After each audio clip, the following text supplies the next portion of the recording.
Nissan is crying out for a new electric car in Australia. The Leaf, we all know it, and once upon a time it was a pioneer, but now I'm afraid it's just old and it needs replacing.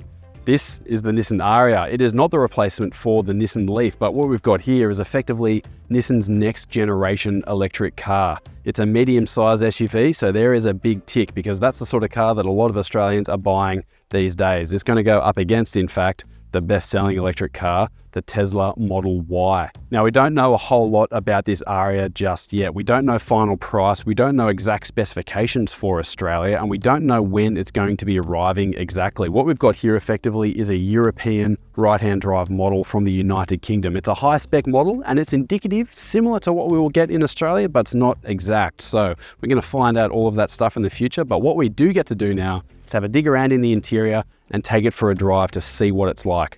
Let's have a closer look. The test vehicle we have here was sourced from the United Kingdom, and it's got an 87 kilowatt hour battery pack. And in this specification, the Ariya has a claimed driving range of 530 kilometers for its local market. The Ariya can also be had with a smaller 63 kilowatt hour battery pack and less powerful electric motor. But there is also an all-wheel drive e-Force model, which has more power and double the torque, along with that larger 87 kilowatt hour battery. The Ariya can charge at speeds of up to 130 kilowatts, which allows for a claimed time of 30 minutes to go from 20% to 80%.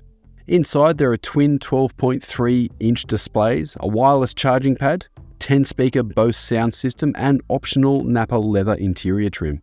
Here's the interior of the new Ariya, and like I said earlier, this is a high-spec model from the UK, so it might not be exactly the same, but this is indicative of what we'll get in Australia in a high-spec form. And I've got to say, this is an impressive interior. Like a lot of EVs these days, there's a bucket load of legroom going on, no transmission tunnel to worry about, and it gives the car a very different look and feel to a traditional internal combustion car. Now, in terms of some practicalities here, the car has some cool tricks. You got a center console that actually moves forward and back electrically, and well, it's just a cool feature. I think it changes the feel of the interior somewhat, and you can get it to where you would like it. There's some cup holders hiding in here, and there's a center console that looks big from the outside, but you open it and it's just a wireless charging plug and not much room for anything else. But press these buttons here, all haptic buttons everywhere, which is kind of cool, but there is a little glove box hiding right in the front there. That's some good storage. And it's kind of tucked away. That's a cool feature to have. I imagine that will only be for the high-spec model, but all the specs of this car when it comes to Australia are yet to be confirmed. All of your air conditioning controls, once again, are haptic, and they're built into this wood look material. It looks modern. It definitely looks a little bit Japanese, I think. This thing does feel different to most other cars, and I think that is really important. It's minimalist, but not too much.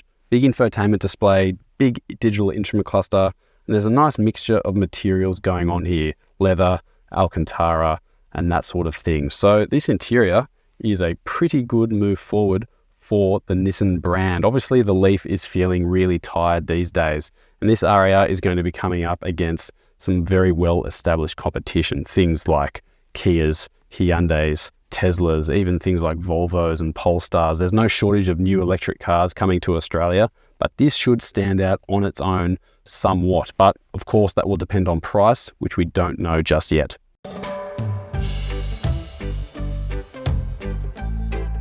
A few caveats before I start talking about the driving experience of this Ariya. Firstly, we're on a closed circuit, and secondly, this is a car from the United Kingdom, so it's a taste of what we're going to get, but it's not a full indication either.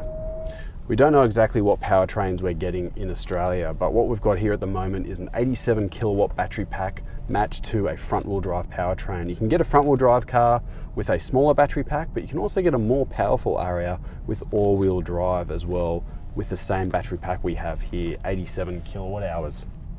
Now, we don't know range and we don't know consumption and all of that sort of thing, but I can talk about the driving experience of this Ariya.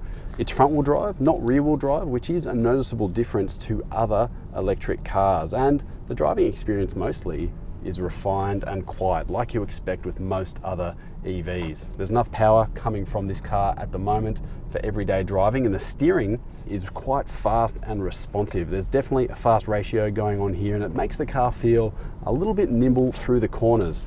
To a point. This is still an EV, so it's relatively heavy. It's definitely no hot hatch, but it is enjoyable to drive just before you get to the limit of what the tyres can do. Ride quality seems mostly pretty good. This is an extremely nice surface we're driving on here, and once again, it's only indicative. But I have noticed maybe a little bit of a firm jiggle from the rear of this Aria sometimes. Now, I'm surprised because this is such a nice road surface we're on at the moment. It's a bit of a surprise to get any sort of jiggling or anything like that. It's definitely not like a dual cab ute or anything, don't worry, but it's one thing worth noting there. And of course, we don't know the full experience until we get the Aussie delivered one, which we aren't sure about.